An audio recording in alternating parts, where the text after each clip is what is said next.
કેમ છો મિત્રો? શું તમને લેંગ્વેજ ફંક્શન્સ આવડી ગયા છે? તમે લેંગ્વેજ ફંક્શન્સ 1 અને લેંગ્વેજ ફંક્શન્સ 2 આ બંને વિડીયો જોઈ લીધા? એમાં જે બધી પેટર્ન સમજાવવામાં આવી, શું એ તમને આવડી ગઈ છે? ચાલો તમને કેટલા લેંગ્વેજ ફંક્શન્સ આવડ્યા છે તે આપણે ચેક કરી લઈએ. તમે આ ટેસ્ટ પહેલાં લખી લીધી હશે. હવે આપણે એના વાક્યોને સમજવાની કોશિશ કરીએ. Complete the sentences. પહેલું વાક્ય: Sachin is the cricketer whom. Describing person એટલે તમારે વ્યક્તિને વર્ણન કરવાનું છે. હવે whom એક આપેલું છે અહીંયા. તમને ખબર છે કે કોઈ બી વ્યક્તિ જે હોય એના પછી who, whom અથવા whose થી વાક્ય બનાવી શકાય. અહીં whom આપ્યું છે, તેથી whom પછી અન્ય કરતા આવે છે. તો Sachin is the cricketer whom પછી અન્ય કરતા એટલે આપણે લખીશું વી. અને હવે કોઈ બી એક ક્રિયાપદ આવશે, whom we love અથવા whom we respect.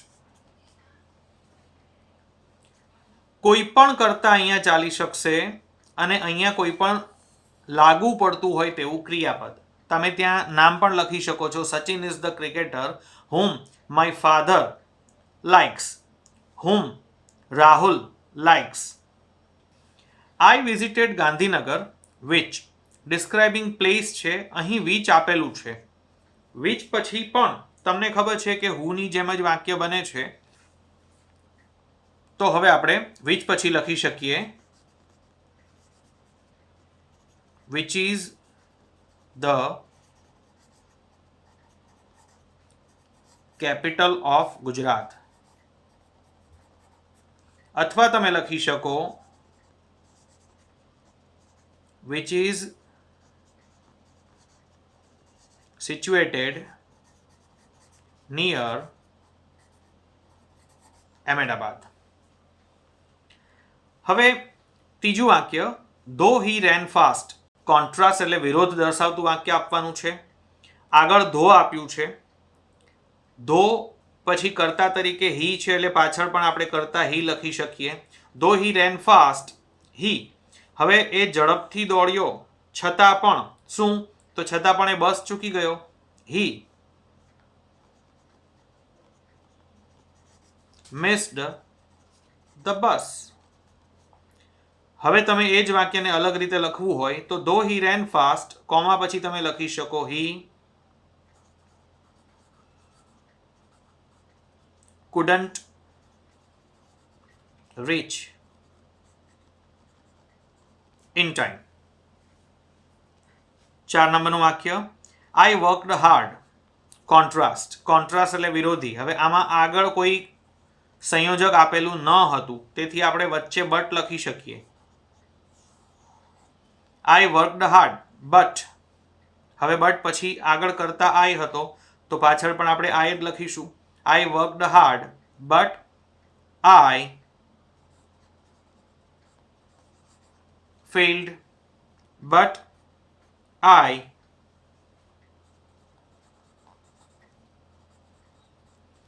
could not succeed. પણ હું સફળ ન થઈ શક્યો. But I could not get success પણ લખી શકો તમે. ચાલો આગળ જોઈએ. The principal punished him. The principal punished him. Reason એટલે કે તમારે કારણ આપવાનું છે. તો અહીંયા તમે કારણ માટે because, as, since આ ત્રણમાંથી ગમે તે શબ્દ લખી શકો છો. તમને યાદ હશે કે બીકોઝ વચ્ચે આવી શકે, એઝ અને સિન્સ વચ્ચે પણ આવી શકે અને વાક્યની શરૂઆતમાં પણ આવી શકે. અહીંયા આપણે બીકોઝ લખીશું. The principal punished him because. Because પછી કર્તા તરીકે આપણે હી ને લઈ લઈએ હિમ પરથી. બીકોઝ હી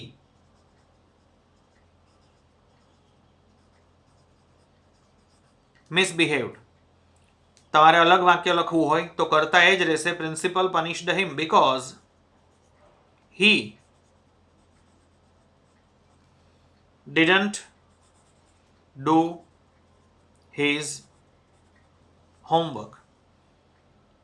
તો આ રીતે તમે રીઝન વાળું વાક્ય મૂકી શકો છો. 6 number, mister Alok Talaviya called me. તમારે અહીં રીઝન એટલે અહીંયા પણ તમારે કારણ આપવાનું છે. તો because mister Alok Talaviya called me because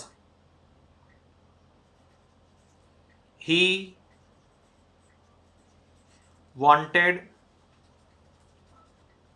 some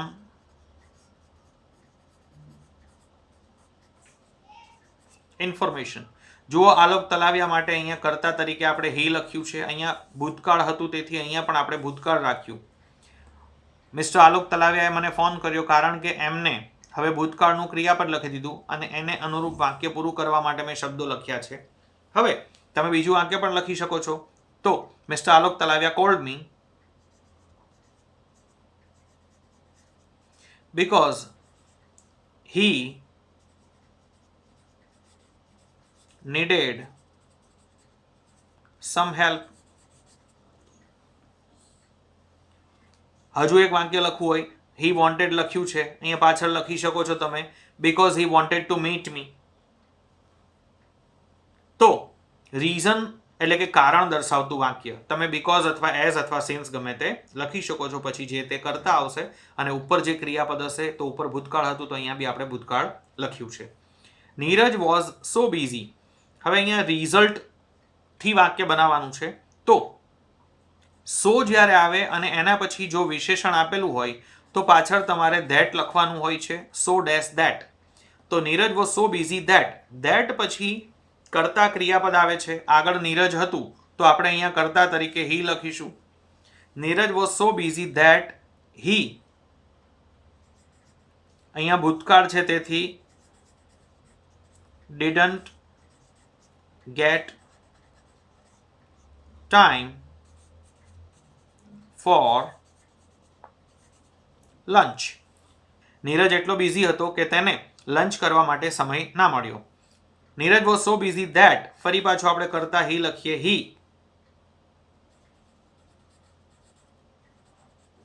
couldn't come home in time. Neeraj એટલો બિઝી હતો કે સમયસર ઘરે આવી શક્યો નહીં. તો અહીંયા ભૂતકાળ છે તેથી આપણે અહીં પણ ભૂતકાળ લખીશું. ડીડ નોટ આવે કે કુડ નોટ આવે એના પછી ક્રિયાપદનું મૂળ રૂપ આવશે. પાછળનું વાક્ય આપણે અન્ય શબ્દો વાક્ય પ્રમાણે સેટ કર્યા છે. ચાલો 8 નંબરનું વાક્ય જોઈએ. પ્રણવ કોલ્ડ નીતિન. પર્પઝ એટલે so that, in order to અથવા વિથ અ વ્યૂ ટુ. આ ચારમાંથી તમે કોઈ પણ વાક્ય બનાવી શકો છો. ધારો કે આપણે અહીંયા સો ધેટ થી વાક્ય બનાવીએ તો સો ધેટ નો નિયમ એવો છે કે એની પહેલા આગળ જે કર્તા આપેલો હશે એ કર્તા આપણે મૂકીશું. આગળ પ્રણવ છે તો આપણે he લખીશું. હવે મારે મે અથવા માઇટ આ બેમાંથી કોઈ એક શબ્દ પસંદ કરવાનો છે. અહીંયા કોલ્ડ ભૂતકાળ છે તેથી હું માઇટ લખીશ. Pranav called Nitin so that he might inform him about his loan. પ્રણવે નીતિનને કોલ કર્યો સો ધેટ નો મિનિંગ થાય છે કે જેથી કરીને તે હિમ એટલે કે નીતિનને ઇન્ફોર્મ કરી શકે અબાઉટ હિઝ લોન, તેની લોન બાબતે ઇન્ફોર્મ કરી શકે. ચાલો 9 નંબરનું વાક્ય. ધ પોલીસમેન હેલ્પડ મી. અહીંયા પણ પર્પઝ છે, આપણે સો ધેટ મૂકી શકીએ. ઇન ઓર્ડર ધેટ અને સો ધેટમાં માત્ર સ્પેલિંગનો ડિફરન્સ છે. So that the policeman helped me so that. So that પછી તમે કર્તા તરીકે મી પણ લખી શકો અને પોલીસમેન હોય તો એ પણ લખી શકો. સામાન્ય રીતે જ્યારે આગળના વાક્યમાં કર્તા સ્થાને પણ વ્યક્તિ હોય અને કર્મ સ્થાને પણ વ્યક્તિ હોય, ક્રિયાપદની આગળ હોય એને કર્તા કહેવાય, ક્રિયાપદ પછી હોય એને કર્મ કહેવાય. એટલે જો કર્તા સ્થાને અને કર્મ સ્થાને બંને સ્થાને જો વ્યક્તિ હોય તો પાછળના વાક્યમાં સેન્ટેન્સ ઇઝીલી સેટ કરવા માટે તમે કર્મ સ્થાનનો જે વ્યક્તિ હશે એને કર્તા બનાવો. એટલે અહીંયા મી છે તો એના પરથી આપણે કર્તા તરીકે આઈ લખી શકીએ. જો તમારે હી લખવું હોય પોલીસમેન માટે તો પણ થઈ શકશે. તો the policeman helped me so that I, હવે અહીંયા હેલ્પડ ભૂતકાળ છે એટલે માઇટ લખીશું આપણે, માઇટ રીચ માય હોમ. પોલીસમેને મને મદદ કરી કે જેથી કરીને હું મારા ઘરે પહોંચી શકું. બીજી વસ્તુ, the policeman helped me so that he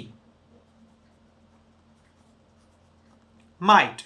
હવે પોલીસવાળાએ શું કામ મદદ કરી કે તે એક સારું એક્ઝામ્પલ સેટ કરી શકે. તો he might set a good example. એટલે કે પોલીસ સામાન્ય રીતે પોલીસથી બધા ડરતા હોય છે, તો પોલીસ એક સારું એક્ઝામ્પલ સેટ કરી શકે તે માટે તેણે મને મદદ કરી. 10મું વાક્ય, if you win a lottery. Condition, condition એટલે શરતરૂપી વાક્ય. ઇફની સાથે વર્તમાનકાળ હોય તો કોમા પછીના વાક્યમાં વિલ પ્લસ વી આવવું જોઈએ. અહીંયા કરતા કોણ હતું? યુ. તો આપણે if you win a lottery તો પહેલા લખીશું યુ વિલ, પછી કોઈ પણ એક ક્રિયાપદ મૂકી દઈએ, you will buy a new car. અથવા તમે લખી શકો you will buy a new flat. 11 નંબરનું વાક્ય, if she goes to Mumbai. જો તે મુંબઈ જશે. જો તે અથવા તેણી, શી છે તો આપણે તેણી બોલીશું. If she goes to Mumbai, જો તેણી મુંબઈ જશે. પાછળના વાક્યમાં ફરી પાછું આપણે વિલ પ્લસ વી આવવું જોઈએ. કરતા કોણ છે? શી. તો કરતા લખીશું આપણે she will try to meet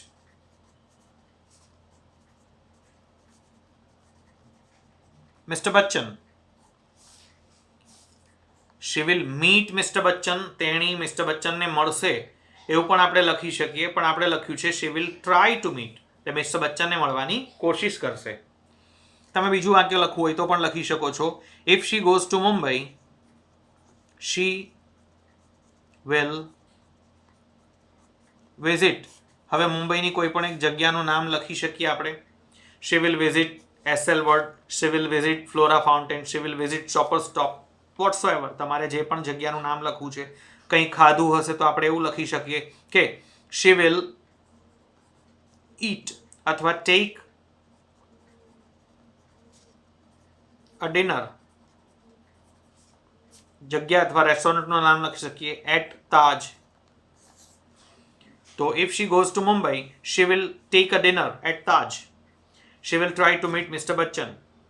ચાલો 12 નંબરનું વાક્ય જોઈએ. અનલેસ. અનલેસનો મિનિંગ થાય છે જો નહીં તો. અનલેસની સાથે વર્તમાનકાળ એટલે પાછળ વિલ પ્લસ વી આવશે. નકાર પણ આવી શકે. કન્ડિશન એટલે શરતરૂપી વાક્ય. અનલેસ એટલે જો નહીં તો. અનલેસ હી અપોલોજાઇઝ, જો એ માફી નહીં માગે તો. કોમા આવશે. કોમા પછી તમે કોઈ પણ કરતા લખી શકો છો, એ લખશો તો પણ ચાલશે. Unless he apologise I will not forgive him. જો તે માફી નહીં માગે તો હું એને માફ નહીં કરું. અથવા અનલેસ હી અપોલોજાઇઝ કોમા પછી શું લખી શકશો તમે? હી will be punished. will be punished અહીંયા પેસિવ સેન્ટેન્સ બનાવેલું છે. બીજો કોઈ બી કરતા લખવો હોય તો પણ ચાલી શકે. અનલેસ હી અપોલોજાઇઝ અહીંયા લખી શકો તમે ધ પ્રિન્સિપલ વિલ પનિશ હિમ, પણ હી આગળ લખીએ તો પેસિવ રચના થશે. ધ પ્રિન્સિપલ વિલ પનિશ હિમ. હિમ જો પાછળ જતું હશે તો આ એક્ટિવ વાક્ય રહેશે, અને હી આગળ આવતું હશે તો એ પેસિવ વાક્ય થશે. ચાલો હવે 13 નંબરનું વાક્ય જોઈએ. I am reading a novel describing thing. Thing એટલે વસ્તુ, તો અહીંયા અ નોવેલ એક વસ્તુ છે, તો ડિસ્ક્રાઇબિંગ થિંગમાં આપણે વિચનો પ્રયોગ કરીશું. I am reading a novel which is written by Rabindranath Tagore.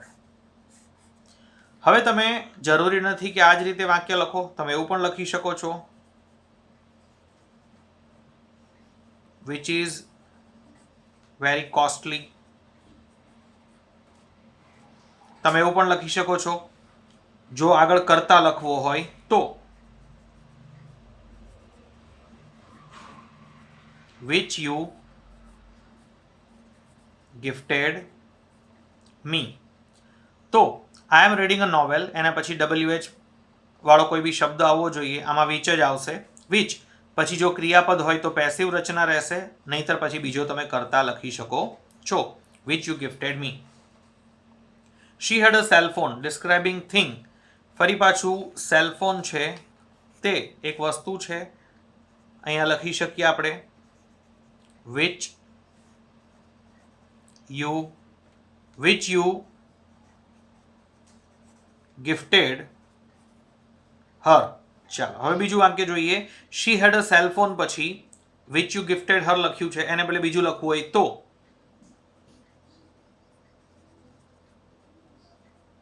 which is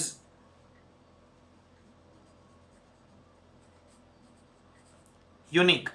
હવે તમે સેલફોનને ડિસ્ક્રાઇબ કરતું કોઈ પણ શબ્દ અહીંયા મૂકી શકો છો, which is costly, which is very cheap, which is unique, તો એ ડિસ્ક્રાઇબિંગ થિંગ થઈ જશે. Okay, they were so dull, result એટલે પરિણામ આપવાનું છે. સો પછી જ્યારે વિશેષણ આવે ત્યારે એના પછી ધેટ લખવામાં આવે છે. તેથી they were so dull that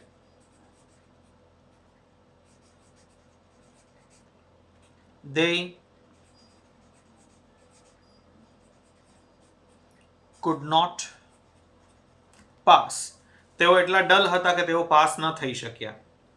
ચાલો હવે 16 નંબરનું વાક્ય જોઈએ. I live in India, describing place છે, ઇન્ડિયા પ્લેસ છે, તો ત્યાં આપણે વેર અથવા વિચ થી વાક્ય બનાવી શકીશું. I live in India which has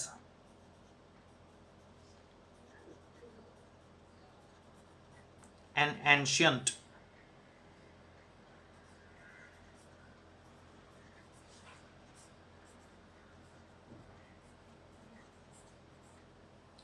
legacy અથવા હેરિટેજ. હવે તમને વાક્ય અઘરું લાગતું હોય તો તમે સિમ્પલી લખી શકો છો I live in India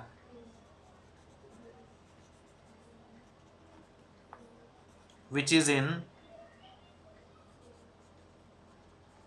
Asia continent. I live in India which is the second biggest country. 17 નંબરનું વાક્ય. If it does not rain, condition શરત દર્શાવતું વાક્ય. ઇફની સાથે વર્તમાન કાળ પાછળ વિલ પ્લસ વી આવશે. If it does not rain, જો વરસાદ નહીં પડે તો ધ crops be ruined. જો વરસાદ નહીં પડે તો ક્રોપ્સ એટલે પાક બરબાદ થઈ જશે. અથવા તમે લખી શકો છો if it does not rain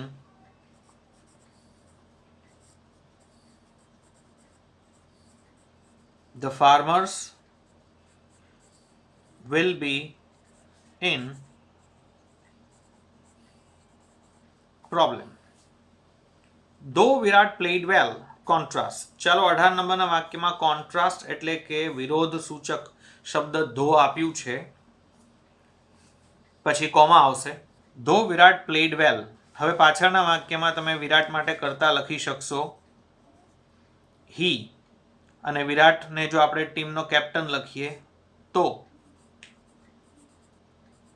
India અથવા વી કર્તા તરીકે આપણે કંઈ પણ લખી શકીએ. તો ધો વિરાટ પ્લેડ વેલ, હી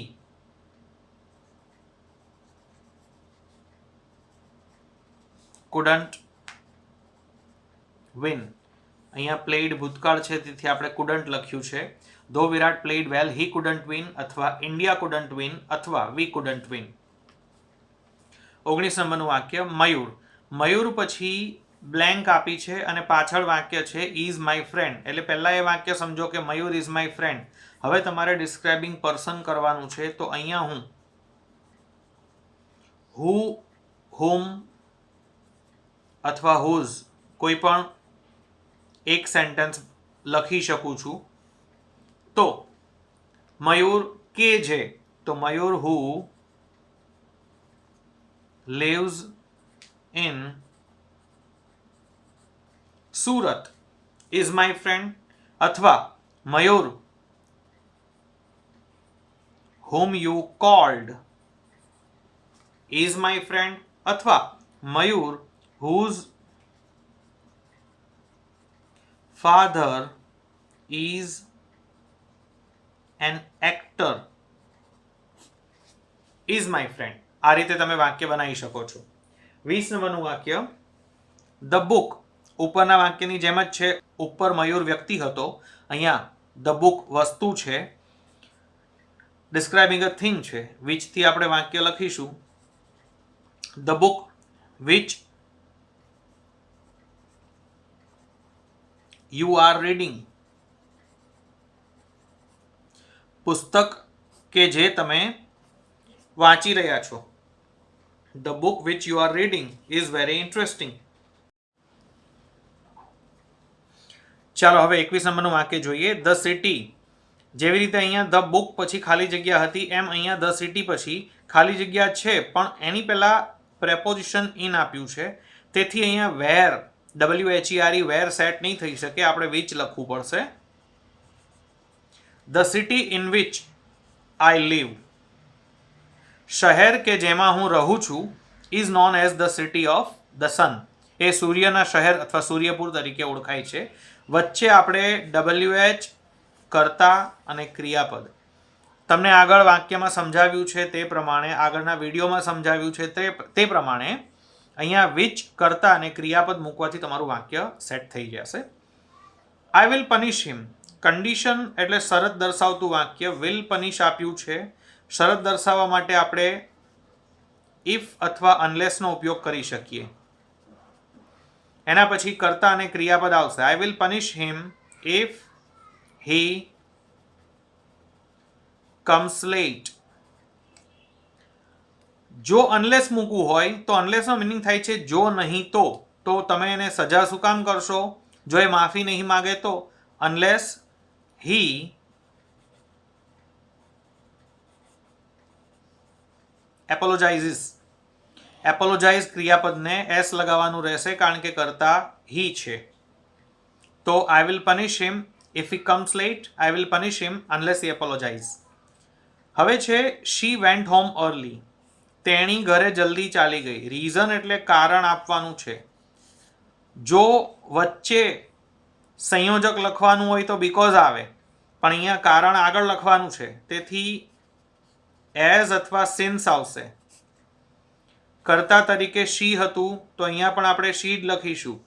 એઝ અથવા since she was not feeling well. Since she was not feeling well, કારણ કે તેણીને સારું ન હતું.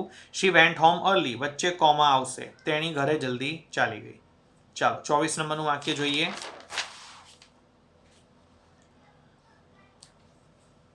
Anil went to bank with a view to.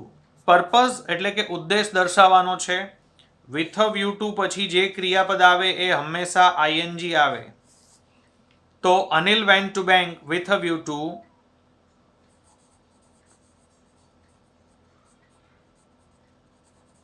depositing money, અથવા Anil went to bank with a view to opening an account. with a view to નો meaning થાય છે કે જેથી કરીને ઉદ્દેશ દર્શાવવા માટે with a view to નો ઉપયોગ થઈ શકે છે. with a view to પછી હંમેશા ing ફોર્મ આવે છે. with a view to depositing money અથવા with a view to opening an account. Subhash Babu wanted to make India free. Result એટલે પરિણામ આપવાનું છે. પરિણામ સૂચક શબ્દોમાં તમે so અથવા therefore લખી શકો છો.